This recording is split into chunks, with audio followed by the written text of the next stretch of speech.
ဒီနေ့မှာတော့ MMA ကို share ရုံမှာတင်လို့ရတဲ့နီလန်းလေးကိုကျွန်တော်တွေ့ရတယ်ဗျာ။ဘာလို့လဲဆိုတော့အရင်တော့ကျွန်တော်ရဲ့ MMA 1000ကျော်တုန်းကဆိုရင်ကျွန်တော်သပွဲနိုင်တာနဲ့ MMA 100ကျော်တက်တယ်ဗျာ။ဘာလို့တက်တာလဲဆိုတော့ brother တို့ကိုပြောပြမယ်ဗျာ။အခါ brother တို့အနေနဲ့တော်တော်များများလဲတီးပြီးကြရလို့ထင်ပါတယ်။ဒါပေမဲ့တချို့ player တွေကမတီးသေးဘူးဗျာ။ global number 1တွေကအဲ့လိုပဲဆော့တာတချို့ player တွေဆို brother တို့ပဲကြီးကြီးလိုက်သူတို့စတာ100ကျော်ပဲရှိတယ်ဒါပေမဲ့ global number 1တွေ global number 2တွေဝင်နေကြရဗျာအဲကြောင့်ကျွန်တော်က brother တို့ကိုပြောပြတာပဲဖြစ်ပါတယ်လို့နော်ဘယ်လိုဆော့ရမလဲဆိုတော့ဒီ mode ဆိုတဲ့ထဲကိုဝင်မယ်ဝင်ပြီးသွားရင်အဲ့မှာ rising ဆိုတာရှိတယ်ဗျာသူကအချိန်အကန့်အသတ်နဲ့လုပ်ပေးတာဘယ်ချိန်ဒီမှာပေးဆော့လဲဆိုတော့တောက်ကြနဲ့စနေညတွေမှာသူကပေးဆော့တယ်ဗျာအဲ့လိုချိန်ကြရင် brother တို့ကတွားပြီးတော့ဆော့လိုက်သုံးပွဲဆော့လို့ရတယ်ပေါ့နော်ဒါပေမဲ့တကယ်ချင်းတွေပဲကူညီရင်တော့10ပဲတက်ပါမယ်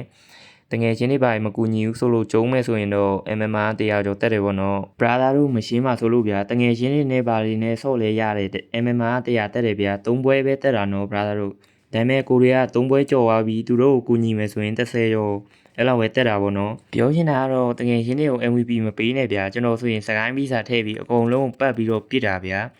ပွဲတစ်ပွဲမှာဂီး20လောက်ရသွားပြီဆိုရင်အပွဲတေးရတယ်ဂီး20ဒီပိုင်းကျော်သွားပြီဆိုရင် MMA 200လောက်ထိတက်နိုင်တယ်ပေါ့နော်ကျွန်တော်ကလည်းတစ်ခါနှစ်ခါလောက်တော့တက်ဖူးပါတယ်အဲခန်းတော့ပြောရမယ်ဆိုရင်အင်ဒိုတို့ဖိလစ်ပင်းတို့အဲ့လိုကောင်တွေနဲ့တွားပြီးတော့ဆော့ရတာဗျာရိုးပြီးဆော့ရတာဖြစ်တဲ့အတွက် line တွေပိုင်းမကောင်းဘူးဒါပေမဲ့မြန်မာစာပါတွေပိုင်းကြားတဲ့ချိန်ကြိုင်ကန်ကောင်းတယ်လို့ပြောလို့ရတယ်ဗျာလွယ်တယ်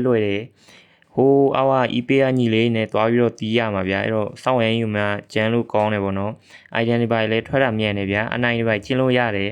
ပြောချင်တာကတော့ brother တို့အနေနဲ့အဲခန်းကိုဆော့မယ်ဆိုရင်